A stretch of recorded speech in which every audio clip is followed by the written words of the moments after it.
Hello everyone, this is Crota giving you a shoutcast in a game between MonDragon versus Cloud. This is game 1 in a best of 3 series. Now, in order to make sure that I don't have to create anti-spoiler videos in every single best of 3 series, game 3, if it exists, will always be a hidden link that you can find at the end of the video or in the description in game 2. So that way you will never ever know if game 3 is up or not. That way I don't have to cast additional games, as I am trying to catch up in terms of casting. A lot of games are going to be played, and that is also one of the reasons why I am recording in 720p instead of 1080, as it allows me to do a lot more video encoding and just work out much more quickly. Overlord now making its way out from MonDragon. We have MonDragon spawning as the blue Zerg here at the 7 o'clock or 8 o'clock position. Meanwhile, we have Mouse Mana spawning here as the green Protoss at the 10 o'clock position. Thank you for everyone out there who has been just wishing me to get better. I do have bronchitis and a sinus infection, so that is a little bit of a difficulty to try to overcome at this time. As a probe now wanders inside the base of MonDragon, MonDragon will have a little bit of delay, I believe, in trying to set up that hatchery. And will he even try to set up that hatchery is a key question. That one particular drone, as it's making its way out, he may try to get some damage onto this probe, and it looks like the drone is out there early enough to put some harassment onto that probe, as we now see a spawning pool coming into play. The probe already trying to make sure that it pulls away just in time. The drone able to actually get some points of damage there, as that one, a pylon was almost placed down, but the drone actually blocked it. So nicely done, as Mana now tries to move away with this one particular probe. The probe now recharging shields will take 2 shots in order to get destroyed, and now that probe should be able to just return home with no serious issues whatsoever. We are getting a forge on the front door now by Mouse Mana. We should be getting a Nexus as well, so it is going to be a very fast Nexus by Mana, as Mana has yet to see if there is a spawning pool yet. He finally comes in, sees that their extractor is already in play, sees a spawning pool now, and now knows that metabolic boosted lings will be coming around the corner at some time soon. Hatchery has been placed down as well, so the hatchery going down at about the same time as that Nexus, a little bit behind in terms of total time, as now Mana will be getting a cannon right here, and he should be very well protected, or he will be well protected against any early Zerglings harassment. The probe now wandering around back over here. This is part of patch 133. That is something I did want to note for you guys. This is part of patch 133, so the changes are in play. And one of the things that I've recently have seen is that Archons work very well against Zerg, now with the additional +1 range and the fact that they are massive. Massive doesn't really change anything against the Zerg, but the fact that the Protoss now have another unit that's able to break down force fields without having to go for Colossus, it really changes up the strategies a lot, and it is something that I want to see a lot of Zerg players or a lot of Protoss players try to go for. And then eventually I want to see what the Zerg does in order to try to counteract it. According to Blizzard, Archons are countered by either a massive number of units or by Ultralisk. Ultralisk, however, have a difficult time sometimes getting within range or moving fast enough, as Ultralisk deal additional damage towards armored units, which everyone knows that Archons are not armored. We now see some drones being transferred over, a Queen now making its way over as well. It is going to be as slow going in between these two spaces here until a creep tumor is laid down. And now Sentry is joining in on the battle as well. So this is going to turn into a very long macro game. Should be very interesting. A very long macro intensive game here on Tal'Darim Ultra. A probe now trying to come in, trying to take a quick look around. It looks like just more power joining by MonDragon. And this may be an issue. If MonDragon is able to just power drone as freely as he wants, it is going to be very difficult for Mana to try to stop him, as Mana is now sitting off of just 2 base play as well.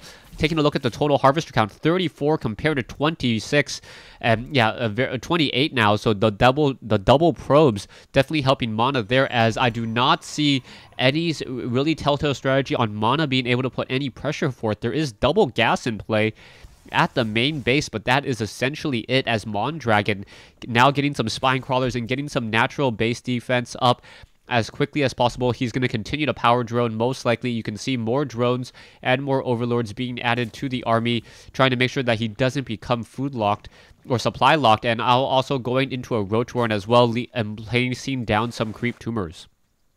Zergling's activating the Zonaga watchtowers, an overlord just beyond sight range here. We'll see if any units are or will be making the trek out from this particular location in just a moment, as well as a level 1 weapons upgrade being researched by Mana. That is always a very, very nice research for Zealots to have, able to 2-shot a Zergling as opposed to a 1-shot. This one front door here, more than enough to deal a lot of damage against any swarming Zerglings and even some roaches, as well as those photon cannons have a range of 7, able to fight back and shoot down roaches and pretty easily and effectively. Force fields also would be able to push away many of those roaches or perhaps trap them.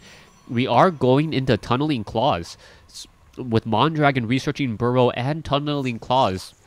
That is going to help him keep those roaches alive much earlier, as we are getting into the level 1 missile attacks as well. So level 1 missile attack, a drone making his way out. So the drone making the trek off to the north as an overseer going to perhaps suicide itself and get in some information in very, very quickly. Overlord's moving very slowly across the map. The overseer does move slightly faster at 1.88. That is the movement speed of a Thor, but that additional movement speed, the pneumatized carapace is also helping the overseers out.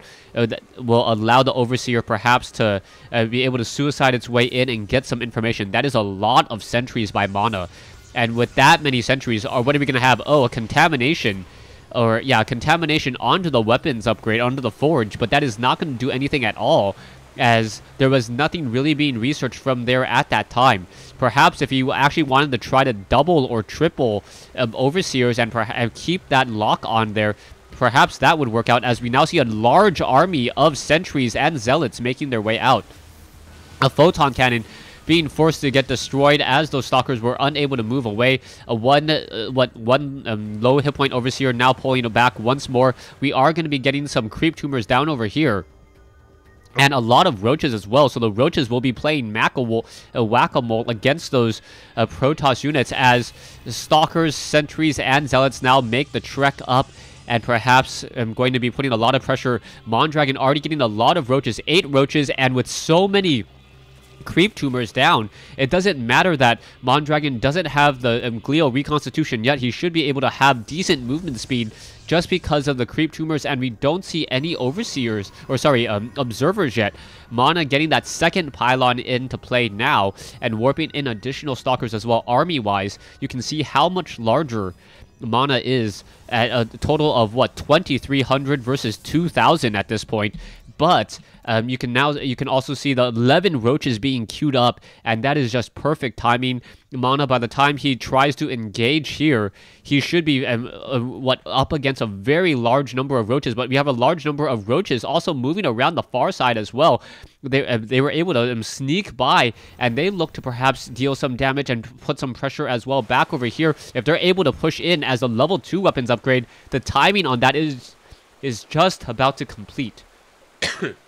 Yeah, just about to complete, as the roaches are now just scampering about still. Perhaps I don't know if they can't really move their way into underground here, so just gonna hide a roach off over on this side as well, as more stalkers are still being added. Mana is going to have such a large army. This is going to be very difficult for him to really do anything about this, as MonDragon takes this expansion here at the 4 o'clock location, very, very far away. An observer finally joining in on the fight, and will be able to, reveal all those roaches that are currently burrowed, and all of these creep tumors. But we already have the movement speed upgrade. The overseer also having that movement speed upgrade as well, will be able to get away pretty quickly. Now pulling back, mass roaches coming in as well. Mass roaches against mass stalkers, and in comes the roaches. Roaches now coming in, getting some damage, and those stalkers are blinking away. Spine crawlers now coming in as well, so both sides battling it out. And now all of those lower hit point stalkers blinking to the back, and those roaches unable to engage. But the roaches now coming in from behind and able to knock out the reinforcements. So Mana being forced to come back with those units. 1 pylon down. Stalkers now re-engaging here. And wow, Mana going to be able to eat apart many of those roaches. Those roaches have nowhere to run, as the stalkers move at the speed of light, chasing down those roaches. And now Mana looking to back off there. One of the pylons was shut down, but the second one was not. We can see there are still 3 spine crawlers here. Perhaps some more spine crawlers should be added in as well, as the stalkers and sentries are going to be pushing in. The roaches, are we going to get some banings? No, roaches now coming in. Both sides battling out the stalkers in the back, blinking away, doing a great job here. In comes some more force fields. 1 spine crawler down, 2 spine crawlers are left. Another spine crawler getting taken down. And so much is happening, and it looks like Mana going to win with pure blink stalkers in this battle, just being able to micro all of those units, forcing MonDragon to not really be able to use multiple units at the same time, and there's the GG. So MonDragon losing game 1 in this best of 3 matchup to Mouse Mana. Stay tuned for game 2. Thanks for watching. Thanks for listening.